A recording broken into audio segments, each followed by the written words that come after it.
Ethiopia adalah negara yang oleh dunia barat dipandang sebagai simbol kelaparan dan kemiskinan. Demikian ini karena sepertiga dari total populasinya yang mencapai sekitar 109 juta orang hidup tanpa air bersih.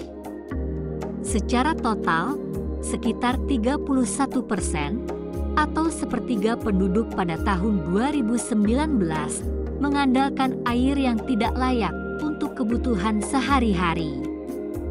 Dari 31% itu, sekitar 8,6% penduduknya mengambil air minum dari sungai, danau, telaga, dan sumber lain yang dianggap tidak layak. Sedangkan sisanya, yaitu 22,5%, meminum air yang tidak aman dari sumber dari tangan dan mata air alami. Selain minim akses terhadap air yang layak dikonsumsi, sekitar 22,35% orang melakukan buang air besar sembarangan.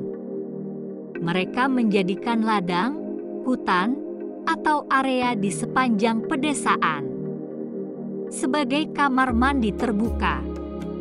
Selanjutnya, kotoran manusia itu dibersihkan oleh air hujan di bawah menuju sungai mata air, kolam, hingga rawa tempat di mana banyak orang mengumpulkan air untuk minum.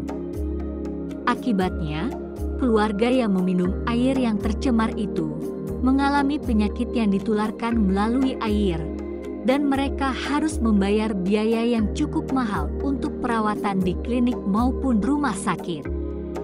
Dalam pandangan Barat, buang air besar sembarangan merupakan penanda kemiskinan yang cukup ekstrim, di mana pada tahun 2000, hampir 80% orang Ethiopia menggunakan kamar kecil di luar dan di tempat terbuka.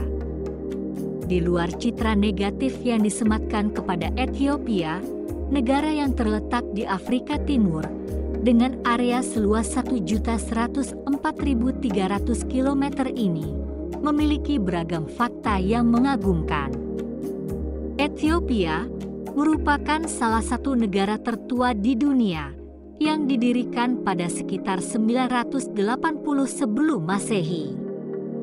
Bahkan diyakini jika negara ini adalah tempat lahirnya peradaban Kristen.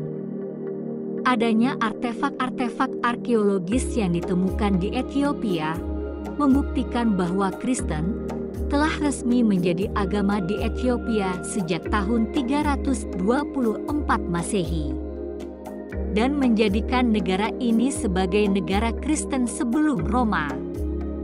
Ethiopia merupakan satu dari sedikit negara di dunia yang tidak memiliki hari kemerdekaan. Meski pada tahun 1936 hingga 1941, Italia pernah menjajah negara ini. Tetapi, Italia tidak benar-benar bisa menguasai dan menjadikan Ethiopia sebagai koloninya.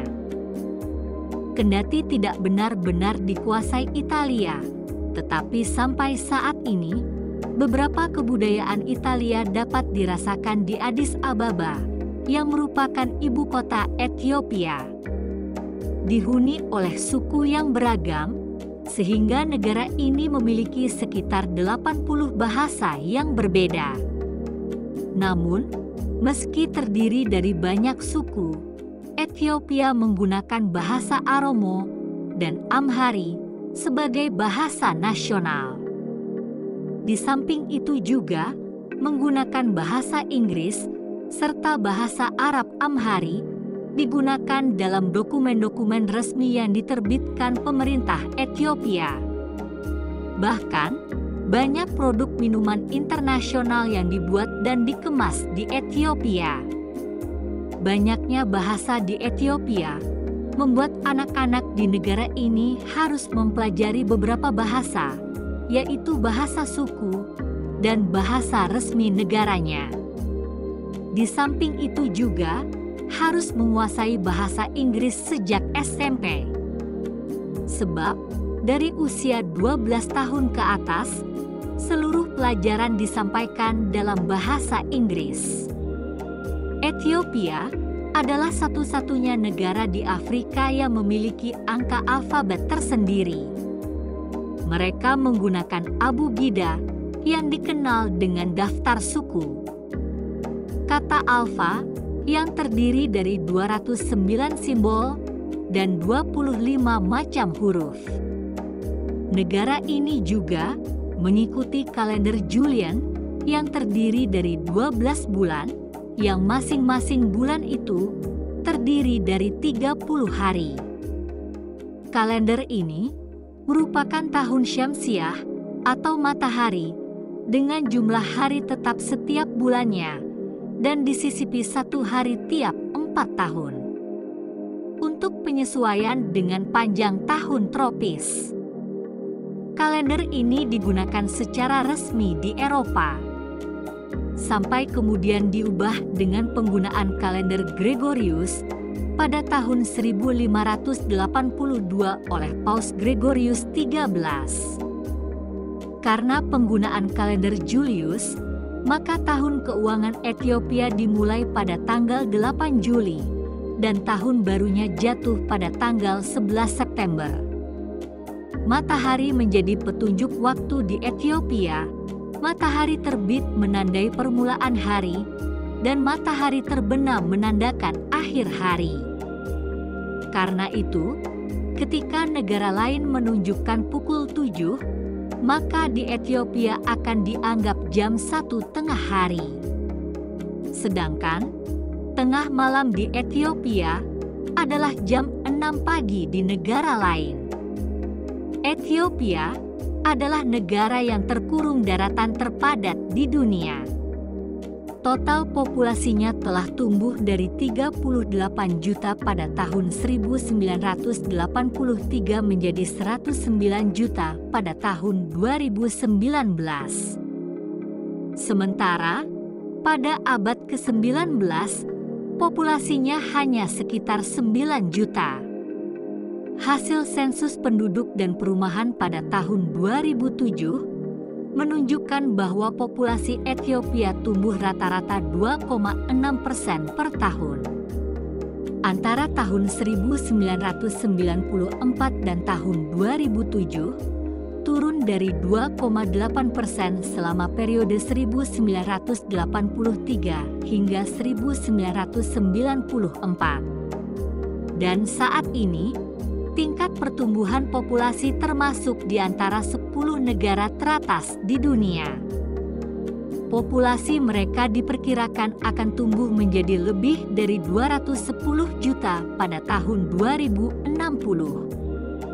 Ethiopia memiliki populasi yang beragam yang berisi 80 lebih kelompok etnis yang berbeda. Beberapa yang terbesar di antaranya adalah Oromo, Amhara, Somali, dan Tikarian.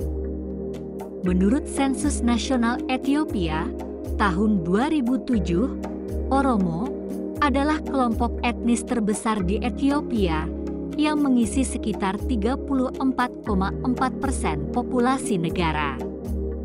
Amhara mewakili 27% penduduk negara itu. Sedangkan Somalia dan Tikarian masing-masing mewakili 6,2% dan 6,1% dari total populasi. Meski dihuni oleh suku yang beragam, dengan budaya tradisi dan agama yang beragam, konstitusi Ethiopia memastikan untuk menjamin kebebasan beragama bagi warganya. Kendati sejumlah pertentangan antara agama masih dapat ditemukan di negara ini.